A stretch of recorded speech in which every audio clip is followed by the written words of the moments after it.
Hello everyone, welcome to Classes with Poonam. Today we'll do first chapter of class 9th supplementary English book Moments. The name of this chapter is The Lost Child, written by Mulkraz Anand. इस chapter में हम एक ऐसे बच्चे की कहानी discuss करने वाले हैं जो कि गुम हो गया है, जैसा कि हमें टाइटल से भी पता चल रहा है। अब ये बच्चा कहाँ गुम हुआ था?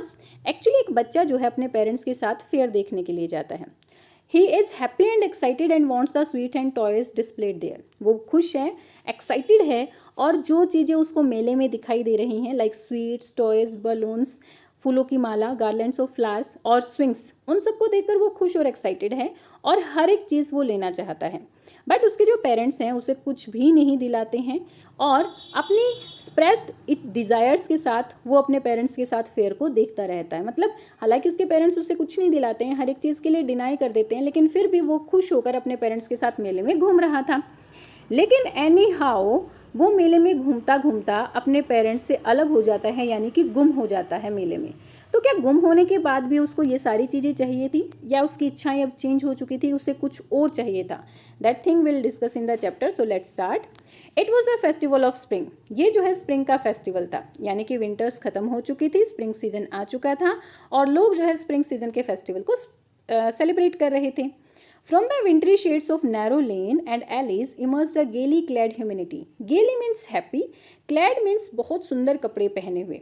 तो विंटर सीजन की जो शेड्स थी, उन शेड्स की नैरो गलियों से बाहर निकलते हुए लोगों ने जो है शानदार कपड़े पहने हुए थे और वो लोग खुश थे। खुश होकर शानदार कपड़े पहनकर जो है वो विंटर सीजन की शेड्स की नैरो गलियों से बाहर निकल रहे थे। Some walked, some rode on horses, other sat being carried in bamboo and bullock cart. कुछ लोग जो है पैदल चल रहे थे, कुछ घोड़ों की सवारी कर रहे थे, कुछ बैठे हुए थे जिन्हें बैम्बू और बुलॉक कार्ट में ले जाया जा रहा था। One little boy ran between his father's leg brimming over with life and laughter. और वहीं पर एक छोटा सा बच्चा जो है, जो कि ब्रीमिंग मतलब ओवरलोडेड था लाइफ और लाफ्टर के साथ, और वो जो है अपने फादर की लेग्स के बीच में से निकलता है। मीन्स वो भी फेयर देखने के लिए जा रहा था और इतना ज़्यादा खुश था कि उछलता कूदता हुआ जहाँ से उसको रास्ता मिल रहा था वहाँ से वो निकल रहा था, कभी खेतों से, कभी फुटपाथ से, कभी अपने फादर के पैरों के बीच में से। Okay, come child come called his parents as he lagged behind, fascinated by the toys in the shop that lined the way. और जिस रास्ते से वो लोग जा रहे थे उसी रास्ते पर एक टॉयज़ की शॉप थी और उस टॉयज़ की शॉप में वो टॉयज़ को देखकर बड़ा फैसिनेट मतलब अट्रैक्ट हो जाता है और वहाँ पर रुक जाता है। तो जब वो पीछे रह जाता है तो उसके पेरेंट्स उसको बुलाते हैं कि come child come. He hurried towards his parents, वो दौड़ता हुआ अपने पेरेंट्स की तरफ जाता है। His feet obedient to their call, और उसके जो फीट हैं वो उनकी आवाज़ को, उनकी कॉल को ओबे करते हैं, मतलब वो डिनाई नहीं करता, वहीं पर नहीं खड़ा रहता है, वो जैसे ही उसके पेरेंट्स उसको बुलाते हैं उसके पेरेंट्स की तरफ वो दौड़ता हुआ चला जाता है। His I still lingering on the receding toys. हालांकि वो अपने पेरेंट्स की तरफ भाग जाता है लेकिन अभी भी उसकी आंखें जो हैं रिसीडिंग मतलब डिक्रीजिंग, डिसअपियरिंग, ओझल होते हुए टॉयज पर अभी भी उसकी आंखें जो है लगी हुई थी। As he came where they had stopped to wait for him, he could not express the desire of his heart, even though he knew well the old cold stare of refusal in their eyes. तो जैसे ही वो उस place पर पहुंचता है जहां पर उसके पेरेंट्स जो है उसके लिए वेट कर रहे थे, अपने हार्ट की डिज़ायर को वो स्प्रेस मतलब दबा नहीं पाता है। हालांकि उसको आंसर पता था कि उसे जो है वही पुराना आंसर मिलने वाला है रिफ्यूज़ल का, यानी कि उसके पेरेंट्स उसको मना ही करने वाले हैं। फिर भी वो क्या कहता है, I want that toy. He plead मतलब रिक्वेस्ट करना, वो अपने पेरेंट्स से रिक्वेस्ट करता है कि मुझे वो टॉय चाहिए। His father looked at him red eyed in his familiar tyrant way. Familiar मतलब जाना पहचाना, मतलब कि जो हमेशा वो करते हैं, जिसके वो हैबिचुअल हैं। तो उसके फादर जो है उसी क्रूअल, टायरेंट मतलब क्रूअल वे से उसकी तरफ देखते हैं। विद रेड आइड, रेड मतलब गुस्से से भरी हुई आंखों से वो उसकी तरफ देखते हैं, मतलब कि वो उसको जो है इनडायरेक्ट वे में मना कर रहे थे कि हम तुम्हें कोई टॉय दिलवाने वाले नहीं हैं। His mother, melted by the free spirit of that day, was tender and giving him her finger to hold, said, "Look, child, what is before you?" लेकिन उसकी मदर जो है आज खुश थी इस डे के लिए, क्योंकि मेले में जा रही थी, फेयर को देखने के लिए जा रही थी। मीन्स जब हम मेले में जाते हैं, कहीं शॉपिंग करने के लिए जाते हैं, तो भाई हम लोग भी खुश ही तो होते हैं। तो उसकी मदर भी खुश थी, तो वो उसको गुस्सा नहीं करती है, बल्कि खुश होकर उसे अपनी फिंगर होल्ड करने के लिए पकड़ाती है। कहती है कि अब मेरी फिंगर, उंगली पकड़ के चलना, पीछे मत रहना। और कहती है कि आगे देखो बच्चे, तुम्हारे सामने क्या है। और सामने क्या था, it was a flowering mustard field, ये जो है फूलों से भरा हुआ सरसों का खेत था। Pale like melted gold as it swept across miles and miles even the land, और वो जो है बहुत दूर तक जो है फैला हुआ था, और क्योंकि सरसों के फूलों से वो भरा हुआ था तो वो लैंड ऐसी लग रही थी कि जैसे कि हर जगह जो है सोना मेल्ट करके बिखरा दिया गया है, मतलब बहुत सुंदर लग रहा था, बिल्कुल सोने के जैसा लग रहा था। A group of dragonflies were bustling about on their gaudy purple wings, intercepting the flight of a lone black bee and a butterfly in search of sweetness from the flower। और वहीं पर एक ड्रैगन फ्लाइज का group जो है अपने गौड़ी मतलब चमकीले भड़कीले शोई पर्पल विंग्स के साथ जो है वहाँ पर उड़ रहे थे, बस्टलिंग कर रहे थे। एंड इंटरसेक्टिंग का मीनिंग होता है काटना, और वहाँ पर बटरफ्लाइज भी उड़ रही थी जो कि फूलों की स्वीटनेस को ले रही थी, उनके रास्ते को वो काट रहे थे। मतलब कि बटरफ्लाइज थी वो फूलों की तरफ जा रही थी, उनके जो रस है उसको सक करना चाह रही थी, चूसना चाह रही थी, बट जो ड्रैगन फ्लाई थी उनके रास्ते को काट रही थी, उन्हें वहाँ पर जाने से रोक रही थी। The child followed them in the air with his gaze, और बच्चा जो है अपनी नज़र के साथ, गेज मतलब नज़र, अपनी नज़र के साथ हवा में ही उसका पीछा करता है। Till one of them would still its wings and rest, जब तक कि उनमें से एक बैठ नहीं गई रेस्ट करने के लिए। And he would try to catch it, और फिर वो जो है उसको पकड़ने की कोशिश करता है, but it would go fluttering flapping into the air when he had almost caught it in his hand. लेकिन जैसे ही बच्चा उसको पकड़ने वाला था तो वो जो है अपने पंखों को फड़फड़ाती हुई हवा में उड़ जाती है। Then his mother gave a cautionary call, come child come on the footpath, क्योंकि वो बटरफ्लाइज को पकड़ने के लिए खेतों में चला गया था, मस्टर्ड फील्ड में चला गया था, तो उसकी मदर जो है उसको एक क्वेश्चनरी मतलब अलर्ट, सावधान करते हुए एक कॉल देती है कि कम चाइल्ड कम, फुटपाथ पर आ जाओ, खेतों में मत जाओ। ही रैन टूवर्ड्स हिज पेरेंट्स गेली, और वो खुश होकर जो है अपने पेरेंट्स की तरफ भागता है। Walked abreast of them for a while, being however soon left behind, attracted by the little insects and worms along the footpath that were teeming out from their hiding places to enjoy the sunshine। और फिर वो जो है कुछ time के लिए अपने parents के साथ चलता है। एब्रेस्ट का मीनिंग होता है to walk together, side by side, अपने पेरेंट्स के साथ साथ चलता है कुछ टाइम के लिए, लेकिन जल्दी ही पीछे रह जाता है। क्यों पीछे रहता है? क्योंकि उसको फुटपाथ के साथ साथ कुछ इंसेक्ट्स और वॉर्म्स दिखाई देते हैं जो कि अपने घरों से बाहर निकल रहे थे सनशाइन को एंजॉय करने के लिए। क्योंकि अभी हमने डिस्कस किया कि भाई स्प्रिंग सीजन था, सर्दियाँ अभी गई थी, और सर्दियों में ये जो इंसेक्ट्स और वॉर्म्स होते हैं अपने घरों के अंदर घुस जाते हैं क्योंकि उनको बाहर सर्दी लगती है। तो अब क्योंकि धूप निकल आई थी तो वो अपने घरों से बाहर निकल रहे थे धूप को एंजॉय करने के लिए। तो बच्चा जो है उनको देखकर बड़ा अट्रैक्ट हो जाता है और वहीं पर रुक कर उनको देखना शुरू कर देता है। Come child come, his parents called from the shade of a grove where they had seated themselves on the edge of a well. He ran towards them. और फिर उसके फादर और मदर, उसके पेरेंट्स जो हैं एक ऐसे प्लेस पर जाते हैं जहाँ पर जो है पेड़ों का झुंड था। ग्रोव मतलब द ग्रुप ऑफ ट्रीज, पेड़ों का झुंड था, और वहीं उसी झुंड के बीच में एक कुआं था। उस कुएं के एज पर वो लोग जो है बैठ जाते हैं और वहाँ बैठकर अपने बच्चे को दोबारा से बुलाते हैं। और फिर बच्चा जैसे उसके पेरेंट्स उसको बुलाते हैं तो उनकी तरफ दौड़कर चला जाता है। A shower of young flowers fell upon the child as he entered the grove, and forgetting his parents, he began to gather the raining petals in his hand. तो जैसे ही बच्चा उस झुंड में, पेड़ों के उस झुंड में एंटर करता है तो उसके ऊपर जो है फूलों का एक झुंड गिरता है, फूलों का यंग फ्लावर्स जो है उसके ऊपर गिरते हैं। अब वो फिर से अपने पेरेंट्स के बारे में भूल जाता है और फूलों की पेटल्स को इकट्ठा करना शुरू कर देता है अपने हाथों में। But low, he heard the cooing of dove and ran towards his parents, shouting, the dove, the dove, the raining petal dropped from his forgotten hand. But lo, लेकिन ये क्या, उसे जो है तभी एक डव की आवाज़ सुनाई देती है, और जैसे ही डव की आवाज़ वो सुनता है वो शाउट करता हुआ अपने पेरेंट्स की तरफ भागता है और कहता है कि डव डव। और जैसे ही वो भाग रहा था तो वो फूलों के उन पेटल्स के बारे में भूल जाता है जो उसने इकट्ठा की थी, और वो सारी की सारी पेटल्स जो है उसके हाथ से गिर जाती हैं। Come child come, they called to the child who had now gone running in the wild capers round the banyan tree, and gathering him up they took the narrow winding footpath which led to the fair through the mustard field। वो फिर से जो है अपने बच्चे को बुलाते हैं कि कम चाइल्ड कम। अब बच्चा क्या कर रहा था कि बनियन ट्री के चारों तरफ घूम रहा था और शरारत कर रहा था। केपर का मीनिंग होता है शरारत, घूमते हुए शरारत कर रहा था, मतलब वो खुश था तो वो खेल रहा था बनियन ट्री के चारों तरफ। तो बच्चे को फिर से उसके पेरेंट्स बुलाते हैं। अब वो जो है उसको अपने हाथों में ऊपर उठा लेते हैं और उस फुटपाथ की तरफ, खेतों से उस फुटपाथ की तरफ आगे बढ़ते हैं जो कि सीधा उनको कहाँ पर लेकर जाने वाला था, फेयर की तरफ। As they neared the village, the child could see many other footpaths full of throngs. जैसे ही वो गांव के पास पहुंचने ही वाले थे तो बच्चा और भी बहुत सारे फुटपाथ्स देखता है जो कि लोगों से भरे हुए थे। थ्रॉन्ग्स मतलब फुल ऑफ पीपल, लोगों से भरे हुए थे। Converging into a whirlpool of fair, और वो सारे के सारे फुटपाथ जो है जैसे कि एक वर्लपूल होता है उसके चारों तरफ ही थे, मतलब कि सारे के सारे जो फुटपाथ के जो रास्ते थे वो कहाँ जा रहे थे, फेयर की तरफ ही जा रहे थे। And felt at once repelled and fascinated by the confusion of the world he was entering, और जैसे ही वो उनको देखता है तो रेपल्ड फील करता है, मतलब थोड़ी सी उसको जो है अजीब सा फील होता है, लेकिन कहीं ना कहीं वो फैसिनेट भी था, अट्रैक्ट भी था, और इस कंफ्यूजिंग वर्ल्ड में वो घुस रहा था एंटर करते हुए। मतलब थोड़ा सा अच्छा फील, नर्वस फील करता है, थोड़ा सा अट्रैक्ट फील करता है। अब नर्वस और गंदा क्यों फील करता है, क्योंकि बहुत सारे लोगों को वो देख रहा था तो इतना उसने एक्सपेक्ट नहीं किया था, और क्योंकि वो मेले में जा रहा था इसीलिए जो है वो फैसिनेटेड भी था। A sweetmeat seller hawked gulab jamun, rasgulla, barfi, jalebi at the corner of the entrance, and a crowd pressed round his counter at his foot of an architecture of many colored sweets decorated with the leaves of silver and gold.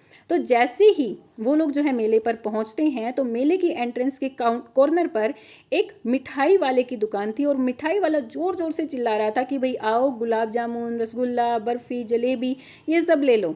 और बहुत सारे लोगों की भीड़ जो है उसकी दुकान की चारों तरफ लगी हुई थी, और उसकी जो स्वीट्स थी वो डेकोरेटेड थी सिल्वर और गोल्ड लीव्स के साथ, मतलब बड़ी सुंदर देखने में लग रही थी उसकी स्वीट्स। तो लोग जो है उसकी दुकान की चारों तरफ झुंड लगा के खड़े हुए थे स्वीट्स को खरीदने के लिए। The child stared open-eyed and his mouth watered for the burfi that was his favorite sweet. और बच्चा जो है अपनी खुली आंखों से उसकी तरफ घूरता है और उसके मुंह में पानी भर आता है बर्फी को देखकर, जो कि उसकी फेवरेट स्वीट थी। I want that burfi. He slowly murmured. वो जो है धीरे से, मरमर्ड मतलब बुदबुदाना, यानी कि अपनी बात इस तरीके से कहना कि दूसरों को सुनाई ही ना दे। तो वो बुदबुदाते हुए, धीरे धीरे बुदबुदाते हुए कहता है कि आई वॉन्ट दैट बर्फी। अब वो धीरे क्यों बोल रहा है भाई, मेले में गया था, उसको तो जोर से बोलना चाहिए क्योंकि लोगों की भीड़ थी, धीरे बोलेगा तो उसके पेरेंट्स को सुनाई नहीं देगा, लेकिन फिर भी वो धीरे धीरे बोल रहा था। क्यों बोल रहा था? But he half knew as he begged that his plea would not heed it because his parents would say he was greedy, क्योंकि वो जानता था कि जैसे ही वो स्वीट्स के लिए प्ली मतलब रिक्वेस्ट करेगा तो उसकी रिक्वेस्ट को नहीं माना जाएगा, क्योंकि उसके पेरेंट्स उसको क्या कहेंगे कि भाई वो तो लालची है। ओके, इसीलिए वो जो है धीरे धीरे से ही बोलता है कि भाई अगर सुन लिया, शायद दिलवाने का मूड होगा तो दिलवा देंगे, नहीं तो चलो। So without waiting for an answer he moved on. So इसीलिए बिना आंसर का वेट किए हुए वो जो है आगे की तरफ बढ़ चलता है। A flower seller hawked a garland of गुलमोहर, अगला garland of गुलमोहर। तो जैसे ही वो आगे बढ़ते हैं तो एक फ्लावर सेलर जो है जोर जोर से चिल्ला रहा था कि गुलमोहर के फूलों की माला, गुलमोहर के फूलों की माला। The child seemed irresistibly drawn, और बच्चा जो है अपने आप को रोक नहीं पाता है उसको देखने से। He went towards the basket where the flowers lay heaped and half murmured, I want that garland. तो वो जो है उस बास्केट की तरफ जाता है जहाँ पर फूलों का ढेर लगा हुआ था, और फिर से धीरे धीरे से बोलता है कि मुझे ये गार्लैंड चाहिए। But he well knew his parents would refuse to buy him those flowers because they would say that they were cheap. लेकिन वो जानता था कि उसके पेरेंट्स जो है उसको ये फ्लावर्स नहीं दिलवाएंगे, और उसको ये कहेंगे कि ये फ्लावर्स जो हैं अच्छे फ्लावर्स नहीं है। चीप का मीनिंग यहाँ पर सस्ते नहीं है, चीप का मीनिंग यहाँ पर उनकी क्वालिटी का है कि भाई हाँ ये फ्लावर्स जो हैं बैड क्वालिटी के हैं, इसीलिए तुम्हें ये नहीं लेने चाहिए। सो without waiting for an answer he moved on. तो बिना आंसर का वेट किए वो आगे की तरफ बढ़ता है। A man stood holding a pole with yellow, red, green, purple balloons flying from it. और फिर जैसे ही वो थोड़ा सा आगे की तरफ बढ़ता है तो एक मैन खड़ा था जिसके हाथों में एक बहुत बड़ा पोल था, और उस पोल के ऊपर जो है red, green, yellow, purple colour के अलग अलग कलर के बलून्स जो हैं फ्लाई कर रहे थे। The child was simply carried away by the rainbow glory of their silken colours and he was filled with an overwhelming desire to possess them all. और बच्चा जो है सिंपली उनको लेना चाह रहा था जब उसने जो है इन ग्लोरी कलर, उनके जो है ग्लोरी कलर देखे, यानी कि रेनबो के जैसे जो सिल्कन कलर्स थे उनको देखा, तो बच्चा उनको लेना चाह रहा था, लेकिन वो जानता था कि उसके पेरेंट्स उसको दिलवाएंगे नहीं। क्या कहेंगे? Because they would say that he was too old to play with such toys. वो अब इतना छोटा बच्चा नहीं रहा कि भाई हाँ वो जो है बलून्स जैसे खिलौनों के साथ खेले। सो ही वॉकड ऑन फर्दर, सो इसीलिए वो जो है आगे की तरफ बढ़ चलता है।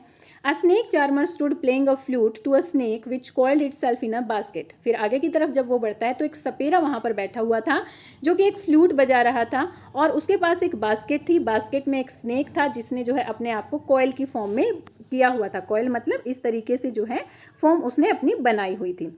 His head raised in a graceful band like a neck of swan। और उसकी जो हेड था वो स्वैन की नेक की जैसे जो है बड़ा ही अच्छे तरीके से ऊपर उठा हुआ था। While the music stole into his invisible ears like the gentle rippling of an invisible waterfall।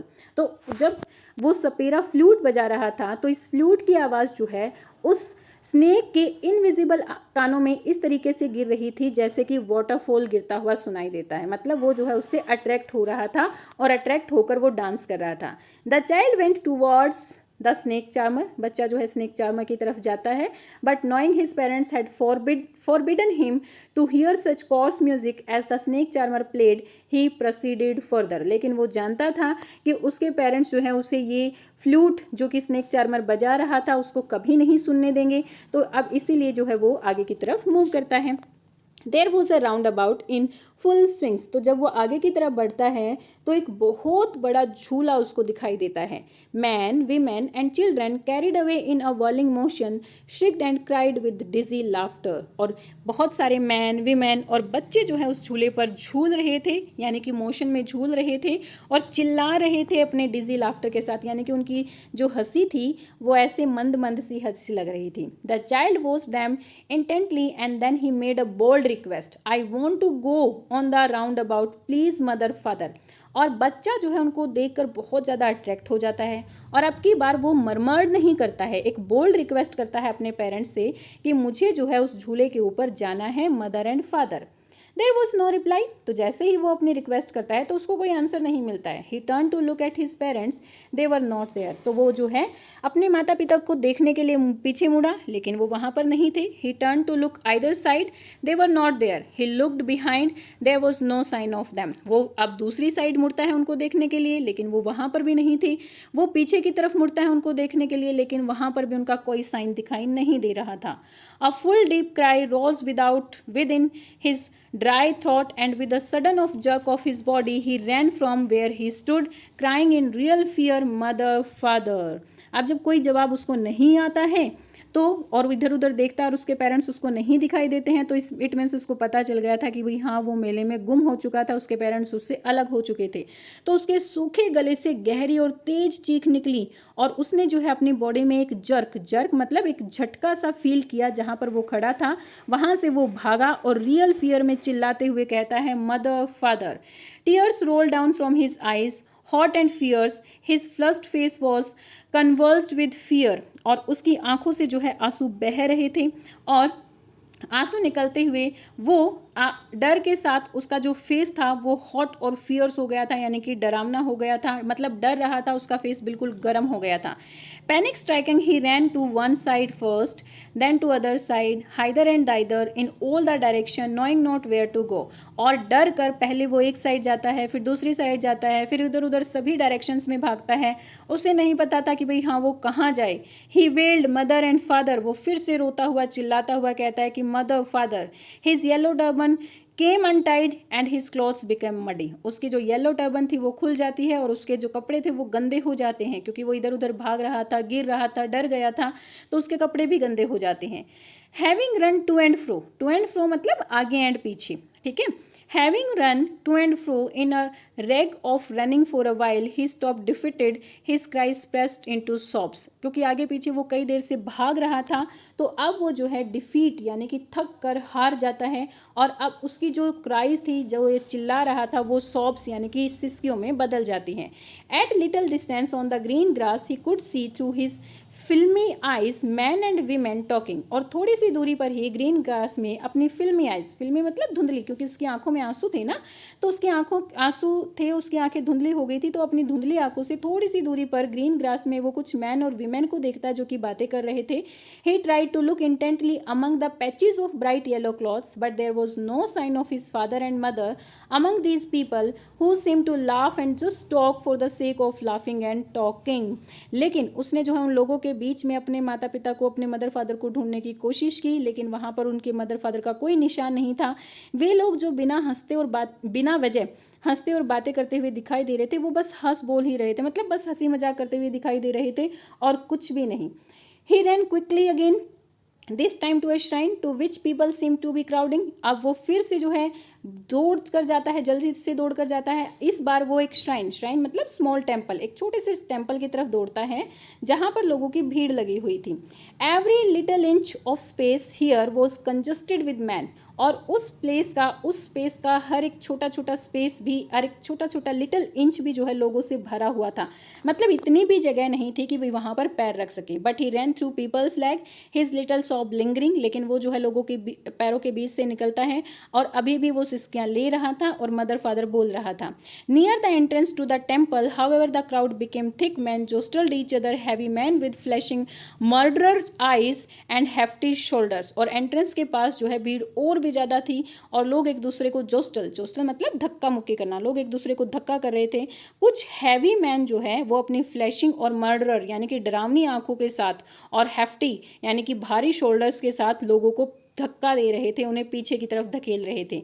The poor child struggled to thrust away between their feet. और बेचारा बच्चा जो है उनके पैरों के बीच से एक रास्ता बनाता है.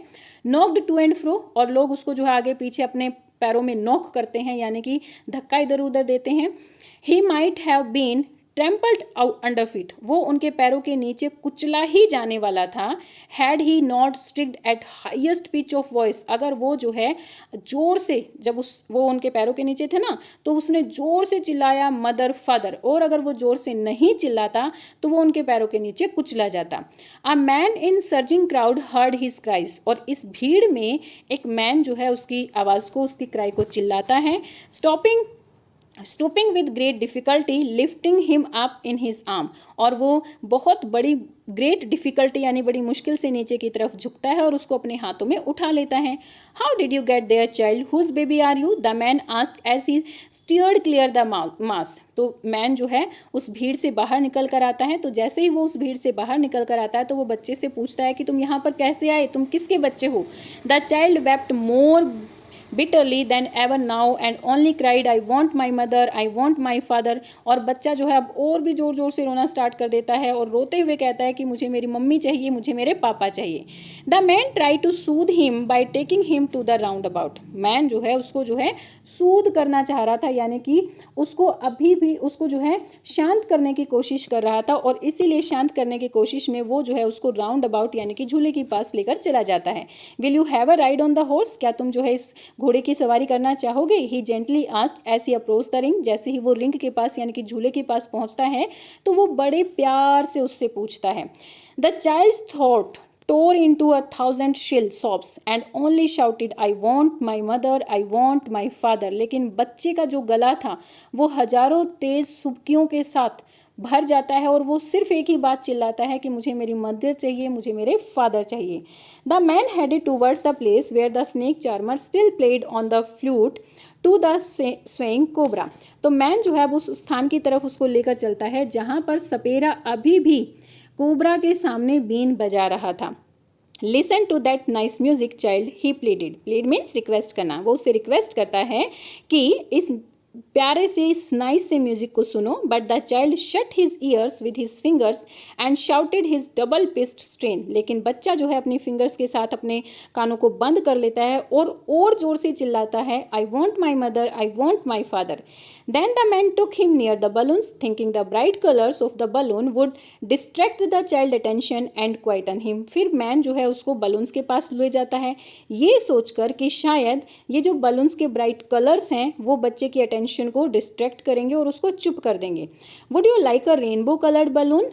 He persuasively asked. परसुएसली मतलब उसको मनाते हुए वो पूछता है कि क्या तुम्हें जो है ये कलर्ड चाहिए, ये कलर्ड बलून चाहिए. Then The child turned his eyes from the flying balloons and just sobbed, I want my mother, I want my father. लेकिन बच्चा जो है अपनी आंखें उन बलून्स से हटा लेता है और फिर से चिल्लाते हुए सुबकियां लेते हुए कहता है कि I want my mother, I want my father. The man still trying to make the child happy. लेकिन मैन जो है अभी भी उस बच्चे को खुश करने की कोशिश कर रहा था.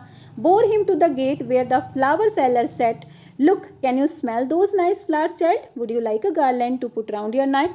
और मैन अभी भी बच्चों को खुश करने की कोशिश कर रहा था, तो इसीलिए वो जो है उसे गेट के पास ले जाता है जहाँ पर फ्लावर सेलर बैठा हुआ था. और वो उसको कहता है कि लुक, क्या तुम जो है इन नाइस फ्लावर्स की स्मेल को ले सकते हो, कितनी अच्छी स्मेल है, क्या तुम अपने गले में पहनने के लिए गार्लैंड लेना चाहोगे. The child turned his nose away from the basket and retreated his shop, I want my mother, I want my father. बच्चा जो है अपनी नाक को बास्केट से दूर हटा लेता है, मतलब वो फूलों की स्मेल भी नहीं लेना चाहता, और फिर से चिल्लाता हुआ, फिर से सुबकियां भरता हुआ कहता है कि मुझे मेरी मदर चाहिए, मुझे मेरे फादर चाहिए. Thinking to humour his disconsolate charge by a gift of sweets, the man took him to the counter of the sweet shop. उस दुखी बच्चे को मिठाई देकर खुश करने की बात सोचते हुए वो मैन जो है उसको मिठाई की शॉप पर लेकर चला जाता है. He asked the child, what sweets would you like? Child, he ask, वो बच्चे से पूछता है कि बच्चे तुम्हें कौन सी मिठाई चाहिए. The child turned his face from the sweet shop and only sobbed. बच्चा जो है स्वीट शॉप से अपनी आंखें हटा लेता है, अपने फेस को हटा लेता है, और वो सिर्फ और सिर्फ सुबकियां भर रहा था. I want my mother, I want my father. मुझे तो मेरी माँ चाहिए, मुझे मेरे पिताजी चाहिए, मुझे मेरे मदर फादर चाहिए, मुझे कुछ भी नहीं चाहिए. तो यहाँ पर हमारा ये चैप्टर कंप्लीट हो जाता है. तो यहाँ पर हमने क्या देखा कि बच्चा जो है जब फेयर में जा रहा था, मेले में गया, तो उसको हर एक चीज़ चाहिए थी. उसको झूले पे झूलना था, उसको स्वीट्स चाहिए थी, उसको फ्लावर्स चाहिए थी, उसको जो है फ्लूट भी सुननी थी, उसको जो है फूलों की माला भी पहननी थी, डिफरेंट डिफरेंट कलर के बलून्स भी लेने थे. लेकिन जैसे ही वो अपने पेरेंट्स से अलग हो जाता है तो ये सारी चीज़ें उसके लिए बिल्कुल भी मायने नहीं रखती हैं, नेग्लेक्ट हो जाती हैं. तो यहाँ हम क्या सीखते हैं इस स्टोरी से, इस लेसन से, कि हमारे पेरेंट्स की हमारी लाइफ में बहुत ज़्यादा वैल्यू है. ये जो मटेरियलिस्टिक चीज़ें होती हैं ये कुछ टाइम के लिए होती हैं. सपोज उसके पेरेंट्स उसको बलून दिला भी देते तो हो सकता है कि रास्ते में वो फूट जाते. मिठाई खाकर वो थोड़ी देर के लिए तो हाँ अच्छा फील करता, लेकिन फिर वो टेस्ट खत्म हो जाता. तो ये सारी चीज़ें मटेरियलिस्टिक हैं. जो हमारी लाइफ में सबसे वैल्यूड थिंग है, जो सबसे प्रेशियस है, वो है हमारे पेरेंट्स. हो सकता है कि हमारे पेरेंट्स हमें कई बार डांट भी देते हैं, चीज़ें लेने से मना भी कर देते हैं, तो हमें उनके ऊपर गुस्सा नहीं होना चाहिए कि भाई हाँ हमारे पेरेंट्स हमें कुछ भी लेकर नहीं दे रहे हैं. नहीं, स्टिल वो हमसे बहुत प्यार करते हैं, क्योंकि कई बार होता है कि कंडीशन ऐसी हो कि शायद वो चीज़ें हमारे लिए वो ना ला सकें, बट वो हमें प्यार बहुत करते हैं. तो हमें अपने पेरेंट्स की वैल्यू करनी चाहिए, उनकी रिस्पेक्ट करनी चाहिए. यही हम इस स्टोरी से सीखते हैं. And I hope you got the things related to the chapter. और इससे जो हमें मॉरल मिलता है वो भी आप बड़े अच्छे से समझे होंगे और उसको फॉलो भी करेंगे. Please let me know in the comment section. Like and share my videos and subscribe my channel for new updates. Thank you, bye bye, keep learning.